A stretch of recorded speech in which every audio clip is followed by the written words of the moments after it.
प्रिय विद्यार्थियों, नमस्कार। पिछला जो वीडियो लेक्चर हुआ था उसमें हम चर्चा कर रहे थे मानव प्रजातियों की परिभाषा और उनको निर्धारित करने वाले या मानव प्रजातियाँ किस प्रकार से डेवलप होंगी, विकसित होगी, उसको प्रभावित करने वाले कारक या घटक, इन पर हमने चर्चा की थी। और उसमें मैंने आपको बताया था कि शारीरिक लक्षण और आनुवांशिक लक्षण, इन दोनों की समानता वाला वृहद मानव समुदाय प्रजाति कहलाता है। अब इसको निर्धारित करने के जो कारक होते हैं उनमें मुख्य तौर पर जो 6 कारक थे उनकी हमने पहले चर्चा की। अब शारीरिक लक्षणों एवं आनुवांशिक लक्षणों के आधार पर किस प्रकार से मानव प्रजाति का निर्धारण किया जाता है, उस संबंध में अलग अलग विद्वानों ने अपनी अलग अलग राय दी है। और सबकी कॉमन एक प्रकार से अगर उनको समेकित किया जाए तो शारीरिक लक्षणों के आधार पर अगर हम चर्चा करें तो 9 बिंदुओं को उन्होंने मुख्य आधार बनाया किसी भी प्रजाति के निर्धारण में। और उस पर जब हम चर्चा करते हैं तो ये जो 9 बिंदु हैं उनमें पहला होता है कद, हाइट किस प्रकार की है। हम देखते हैं अनेक प्रजातियां मंगोलॉइड विशेष करके वह छोटी कद वाले, छोटी आकृति वाले, छोटे कद वाले होते हैं। वहीं जो कॉकेसॉइड हैं, जो यूरोपियन प्रजाति है, उनमें कद या हाइट काफ़ी अधिक होती है। निग्रो में भी हाइट काफ़ी अधिक होती है।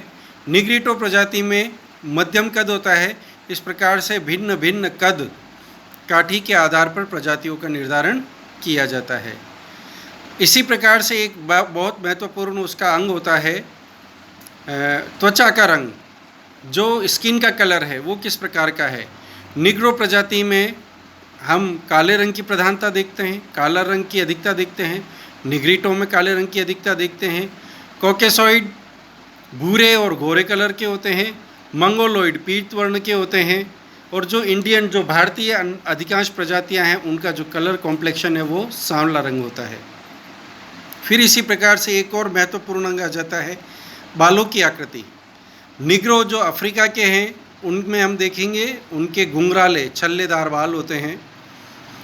कॉकेसॉइड प्रजाति में स्ट्रेट वे सीधे बाल होते हैं, जबकि मंगोलॉइड प्रजाति में मिश्रित प्रकार की जो बालों की संरचना है वो हमको देखने को मिलती है। और ज़्यादातर जो मंगोलॉइड प्रजाति है दक्षिणी पूर्वी एशिया की, चाइना, जापान, इन देशों की, स्ट्रेट बाल, छोटे और सीधे इस प्रकार के रहेंगे। तो बालों का जो रंग है और बालों की जो आकृति है वो भी प्रजातियों के निर्धारण का एक महत्वपूर्ण एक प्रकार से शारीरिक लक्षण बनती है। फिर नासिका की आकृति, नाक की आकृति किस प्रकार की है, यह अलग अलग प्रजातियों में अलग अलग प्रकार की पाई जाएगी। फिर इसी प्रकार से शिरस्य सूचकांक, सिर की आकृति, जो हमारा सिर है वह अलग अलग आकृति लिए हुए है विभिन्न प्रजातियों का।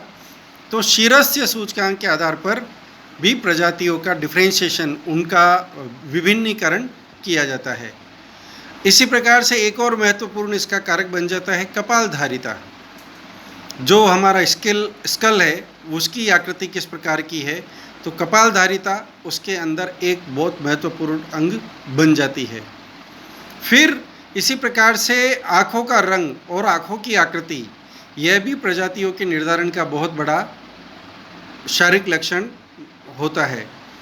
जो मंगोलॉइड प्रजाति है हमने देखा, चाइना, जापान, दक्षिणी पूर्वी एशियाई देशों के क्षेत्रों के लोगों की जो आँखें हैं बहुत ही छोटी छोटी और बहुत ही एक तरह से संकुचित इस प्रकार की दिखाई देती है। जबकि जो कॉकेसॉइड और जो निग्रिटो प्रजातियां हैं उनकी आँखें काफ़ी बड़ी, गोल और बहुत ही मोटी इस प्रकार की आँखों की आकृति उनकी रहती है। तो आँखों का रंग और आँखों की आकृति और उसके ऊपर जो भौहें हैं वो भौहों की स्थिति किस प्रकार की है, यह भी उसके अंदर निर्धारण का एक महत्वपूर्ण घटक बन जाता है। फिर इसके अतिरिक्त होठ की आकृति, किस प्रकार के उसके होठ होंगे। प्रजातियों में जो होठ की आकृति है वह भी डिफ्रेंशिएट करती है। मंगोलॉइड में अलग प्रकार की होगी, निग्रो में अलग प्रकार की होगी, निग्रिटो में अलग प्रकार की होगी, कॉकेसॉइड में अलग प्रकार की होगी, नॉर्डिक जो प्रजाति है उसमें अलग प्रकार की होगी, अल्पाइन जो प्रजाति है उसमें अलग प्रकार की होगी। तो जो होठों की आकृति है वह भी इसका महत्वपूर्ण शारीरिक लक्षणों के अंतर्गत आ जाता है। और फिर इसी के साथ ओवरऑल जो पर्सनालिटी है, ओवरऑल जो काठी है, उसके शरीर की बनावट है, वह भी इसके अंदर महत्वपूर्ण रोल अदा करती है। जैसे जो मंगोलॉइड है उनका कद छोटा होगा लेकिन शारीरिक सौष्ठव अच्छा होगा।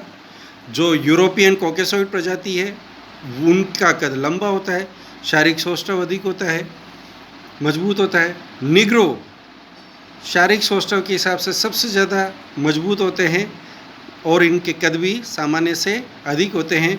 जबकि जो भारतीय प्रजाति है इंडियन, उसमें तीनों प्रकार का मिश्रण अलग अलग क्षेत्रों में अलग अलग दिखाई देता है। इस प्रकार से ये जो 9 घटक हैं शारीरिक लक्षणों के आधार पर, बाह्य शारीरिक लक्षणों के आधार पर हम इन 9 कारकों के आधार पर प्रजातियों का विभाजन करते हैं। हमसे तात्पर्य जो विभिन्न विद्वानों ने अपनी राय दी है उसके आधार पर यह विभाजन किया जाता है। बहुत बहुत धन्यवाद।